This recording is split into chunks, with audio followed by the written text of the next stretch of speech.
পূজা দেখতে বের হয়ে দেখা হয়ে গেল আমার কিছু প্রিয় মানুষদের সাথে। আসলে এই পৃথিবীটা তো আমাদের জন্য একটা ভাড়া বাড়ির মতো। এখানে তো আমরা কেউ চিরদিনের জন্য থাকতে আসি নাই। যার যখন সময় হবে তার তখন এই পৃথিবীটা ছেড়ে চলে যেতে হবে। আমরা যখন চলে যাব, যাবার পরে থেকে যাবে শুধু এই যে ভালো ব্যবহার, ভালো আচরণটুকুই। ডায়াবেটিক্স হাসপাতালের গেটে ঢুকতেই শুনলাম এইবার পূজা হচ্ছে 3 তলায় না, পূজা হচ্ছে সেই 9 তলার উপরে। আমি তো পড়ে গেলাম মহাবিপদে, কারণ আমার লাগে লিফটে উঠতে প্রচণ্ড ভয়। আমি এই লিফটে কীভাবে উপরে যাব? আমি আমার বোনরে বলতেছিলাম, থাক ঠাকুর দেখতে হবে না, চল আমরা ফিরে যাই। আমার বোন তো বলে, না আসছি যখন ঠাকুর দেখেই যাবো, পরদিন তুমি এত ভয় পাও কেন? সত্যি বিশ্বাস করেন, প্রচণ্ড ভয় মনের ভিতরে নিয়ে সবার সাথে লিফটে উঠলাম। তারপরে ভগবানের নাম নিতে নিতে 9 তলায় চলে আসলাম মায়ের মুখটা দেখতে। এখানে আসার পর তো প্রাণটা জুড়িয়ে গেল, যত ভয় লিফটের ভিতরে পাইছিলাম সব ভয় দূর হয়ে গেল। আর বছরে এই একটা দিনই এই হাসপাতালে এত সাজুগুজু করে আইসে ছবি তোলা যায়, ভিডিও করা যায়। তো যাই হোক, আসছি যখন এত ভয় ডর পার করে মন মতো ছবি ভিডিও না করলে হয়? তো মনের মতো ছবি ভিডিও তো করা শেষ, এবার তো নামতে হবে। নামার সময় যে ভয় পাইছি, আমি তো আমার বোনরে বলতেছিলাম যে 9 তলা থেকে সিঁড়ি বেয়ে নামবো। সিঁড়ি বেয়ে নামতে যেয়ে দেখি নিচের তলা অনেক অন্ধকার, ভয়ে আর নামতে পারলাম না। তখন আমার বোন বলে, বড়দি এত ভয় পায় না তো, চলো আমরা লিফটেই যাই। তারপরে অনেক ভয় নিয়ে শক্ত হয়ে লিফটের ভিতরে দাঁড়াইছিলাম। প্রচণ্ড ভয় পাই আমি, আমাকে দেখে আমার বোনেরা হাসে। ওইখান থেকে 2 বোনে মিলে সোজা চলে আসলাম রাধাবাবুর কারখানায়। এখানে আসার পর অনেক ভালো লাগলো। এবছরের পূজার থিমটা খুবই সুন্দর ছিল, একদম চোখ জুড়িয়ে যাওয়ার মতো। আমার তো এখানে আরও কিছু সময় থাকতে মন চাইতেছিল, কিন্তু আমার মেজো বোনের ফোনের জন্য তাড়াতাড়ি আসতে হয়েছে। আর এইখানে ভাবছি মায়ের সঙ্গে একটা ছবি তুলবো, কিন্তু সিরিয়াল পাচ্ছিলাম না। অনেক সময় দাঁড়িয়ে থাকলাম, তারপরে কি করলাম, পাশে একটা চেয়ার পাইলাম, চেয়ারটায় কিছু সময় বসলাম। আর এরপরে আমি সিরিয়াল পেলাম আর ছবিও তুললাম। এত তাড়াহুড়া করতে হয়েছে, বারবার আমার মেজো বোন ফোন দিচ্ছিল বাসায় আসতে হবে তাড়াহুড়া করে। তারপর ওইখান থেকে একটা রিক্সা নিয়ে আমরা 2 বোনে মিলে সোজা চলে গেলাম আমাদের গোরগোপাল আঙ্গিনাতে।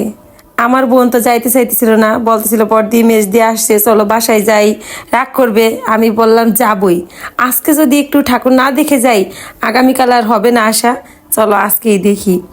একদিকে পিছু টান, আর একদিকে আমার ছবি তুলতে হবে, ভিডিও করতে হবে, ঠাকুর দেখতে হবে, কি একটা তাড়াহুড়া। তো গোরগোপাল আঙ্গিনার পূজার থিমটা অনেক অনেক সুন্দর ছিল, অনেক সুন্দর ছিল। আমাদের ফরিদপুরে সবাই তো অবশ্যই আসছেন, দেখেছেন, আপনাদের তো আর নতুন করে বলার নাই। তো আমার অনেক ভালো লাগছে, খুবই খুবই সুন্দর হয়েছে।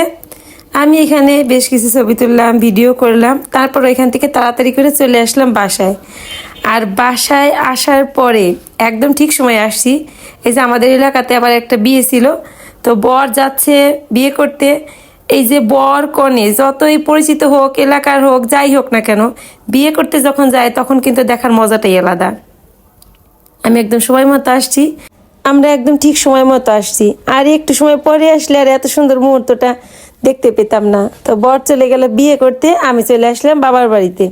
এই যে আমার মেজো বোন আর মেজো বোনের বর, তাদের ছিল পরের দিন বিবাহ বার্ষিকী। তো আমার মেজো বোন আর মেজো বোনের বর তো সন্ধ্যাবেলায় আসছে বাবার বাড়িতে, ওদেরকে বসায় রেখেই তো আমরা 2 বোনে মিলে বের হইলাম ঘুরতে।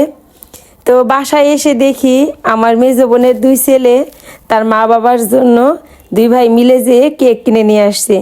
মা বাবার পরের দিন বিবাহ বার্ষিকী, আসছে দিদা বাড়িতে মাসিদেরকে নিয়ে কেক কাটবে।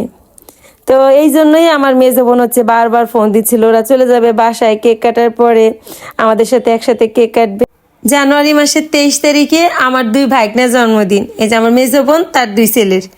আর 24 তারিখে আমার মেজো বোন আর এই যে মেজো বোনের বর, এদের 2জনের আবার বিবাহ বার্ষিকী। 24 তারিখ কিন্তু আরও একটা বিশেষ দিন আছে, আমার জন্মদিন। এতগুলো বিশেষ দিন সব এই জানুয়ারি মাসে। আর এই যে হচ্ছে আমার 2 ভাগ্নে, আমার মেজো বোনের বড় ছেলে আর ছোট ছেলে, 2জনে যেয়ে মা বাবার জন্য কেক কিনে নিয়ে আসছে। আর আমার বাবা কি যে খুশি!